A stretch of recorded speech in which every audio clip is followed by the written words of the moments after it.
Desligue o ruído e conecte-se aos factos.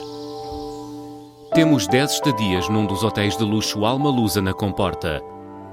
2 adultos, 2 noites. Assine hoje o Observador com até 58% de desconto e habilite-se a ganhar. Tudo em observador.pt.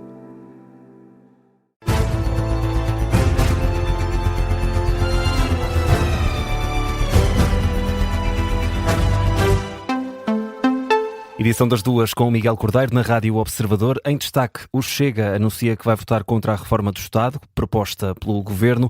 André Ventura anunciou a posição esta manhã na sede do partido. Para dizer que não aprova essas medidas do Governo para a reforma do Estado, anunciadas nas últimas semanas. Dessa reforma, apresentada pelo Executivo de Montenegro, está o fim do visto prévio do Tribunal de Contas para contratos até 10 milhões de euros.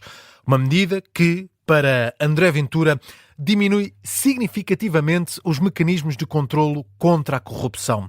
O líder do Chega considera que Portugal, nesta altura, não deve reduzir o controlo da despesa pública. Parece, por isso, que é intencional o objetivo do Governo de reduzir a fiscalização e o controlo da sua despesa pública. E Portugal deve ir no sentido de ter mais controlo da despesa pública e não menos controlo da despesa pública. Por esta razão, André Ventura reforça que não pode aceitar esta proposta. Portugal não pode aceitar uma mudança feita só nestes termos. Acresce, tal como fomos ouvindo várias entidades, que Portugal tem, comparativamente com outros países da Europa a que o Governo se aproxima nesta proposta legislativa que faz, muito menos recursos técnicos, financeiros e humanos na área da fiscalização, que fazem toda a diferença no controle que o Governo quer implementar durante o processo e a posteriori. André Ventura, declarações captadas pela SIC Notícias. Também entre as medidas do Governo está a reforma do Código dos Contratos Públicos, uma reforma que prevê uma subida dos limiares para a adoção de ajuste direto e consulta prévia nos contratos públicos. Nesta conferência de imprensa, na sede do Chega, André Ventura adiantou também que vai questionar o Governo sobre o aumento do custo das obras de expansão do metro de Lisboa e admite também, Ventura, propor uma comissão parlamentar de inquérito sobre esse tema. No Ministério da Educação está em andamento uma ronda negocial sobre a revisão do Estatuto da Carreira Docente. O Governo quer avançar com um concurso contínuo para a contratação de professores. Os sindicatos estão contra o desenho que o Governo está a fazer para essa medida. Estas negociações acontecem com protestos à porta do Ministério da Educação. Em março, o Governo anunciou que quer abrir esse concurso externo ao longo de todo o ano letivo. Os sindicatos não estão a gostar da ideia proposta pelo Governo e há esta ronda negocial durante o dia de hoje. No Ministério da Educação está a repórter Teresa Freire. Agora em direto, Teresa, a FENPROF reuniu com o Governo na última hora e falaram à saída, há pouquíssimos minutos. O que disseram? Disseram que não estavam tão satisfeitos como esperavam. Falaram de uma reunião em que basicamente foi apresentado apenas um PowerPoint e, portanto, não saíram propriamente medidas concretas. Foi essa a ideia dita por Francisco Gonçalves, um dos secretários-gerais da FENPROF, à saída da reunião.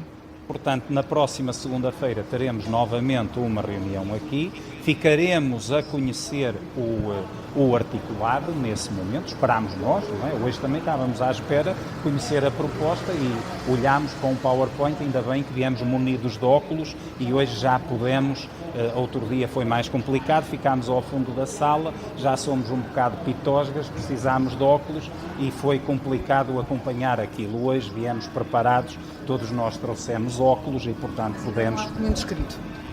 Vai-nos chegar um documento escrito, mas atenção, não é um articulado, é um PowerPoint que tem princípios, intenções, portanto são meia dúzia de folhas e não estou e devem ser mesmo meia dúzia, são 5, 6, 7, eu não as contei, mas não andarão muito longe disso.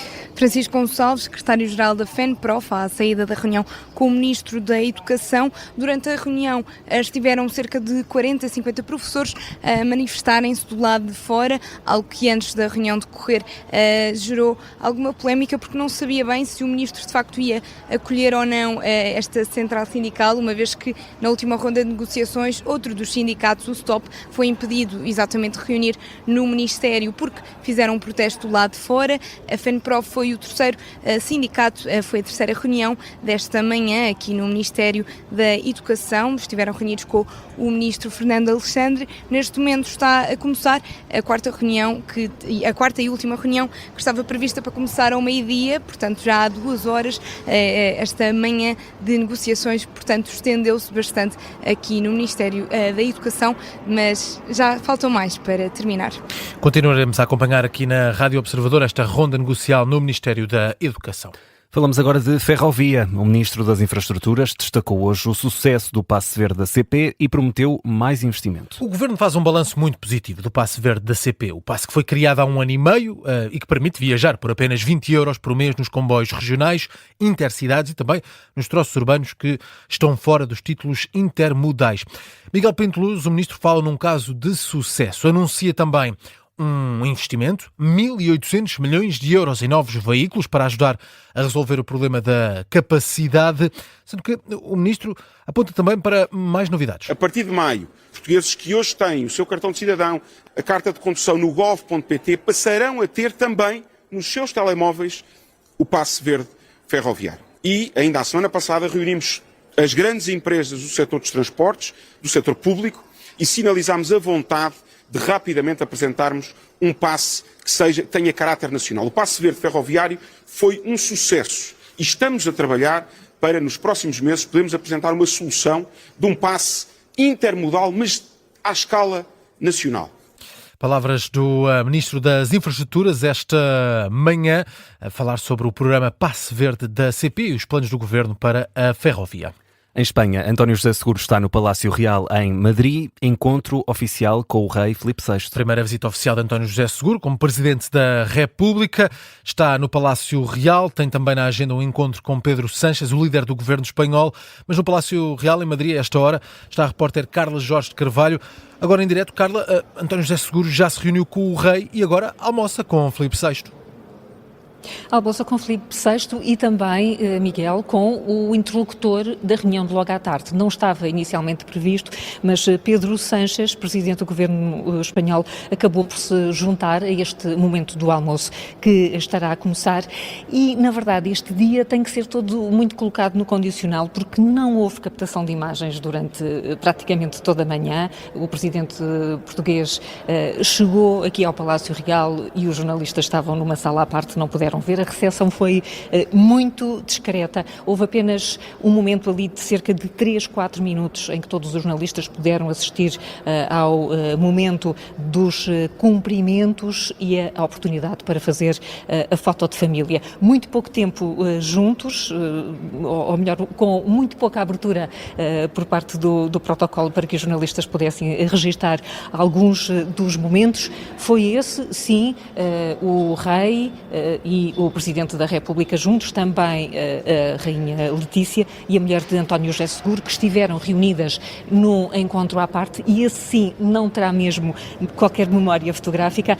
Estão também neste encontro os ministros dos negócios estrangeiros dos dois países e também os embaixadores de Madrid e de Lisboa. Como dizias, neste momento e terminado o almoço, resta no ponto da agenda do Presidente da República para encerrar este dia o encontro no Palácio da Moncloa. Vai ser mais logo à tarde também outro evento reservado sem imagem e sem jornalistas. Visita oficial de António José Seguro à Espanha, a primeira visita como Presidente da República. 2h08, Miguel, há outras notícias em destaque a esta hora. No desporto, falamos de futebol. O médio português Vitinha está com uma inflamação no calcanhar direito e vai falhar os jogos do Paris Saint-Germain esta próxima semana. Isto está a ser avançado pelo jornal francês L'Équipe. O jornal diz que o Paris Saint-Germain comunicou que o jogador está sob avaliação e que vai estar em tratamento nos próximos dias. Em princípio, apenas falha o jogo de terça-feira frente ao Nantes e o de sábado frente ao Angers, a contar para o campeonato francês. Está ainda em dúvida para o jogo das meias-finais da Liga dos Campeões contra o Bayern Munique.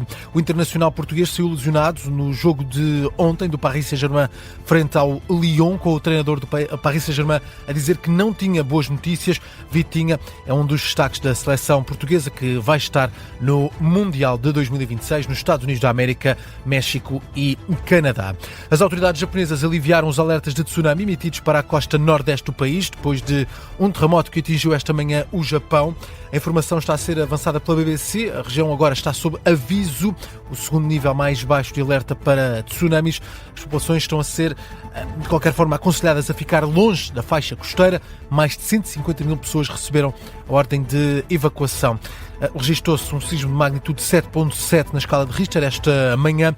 A Agência Meteorológica do Japão alerta para a possibilidade de novos terremotos de magnitude semelhante ou superior à de hoje. Falamos também da Comissão Europeia, que classificou como extremamente construtiva a primeira reunião com o novo governo de Peter Magyar na Hungria. Informação avançada pelo jornal britânico Guardian.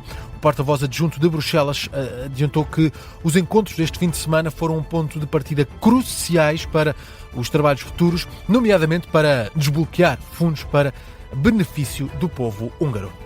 Fica por aqui a edição das 2 com o Miguel Cordeiro.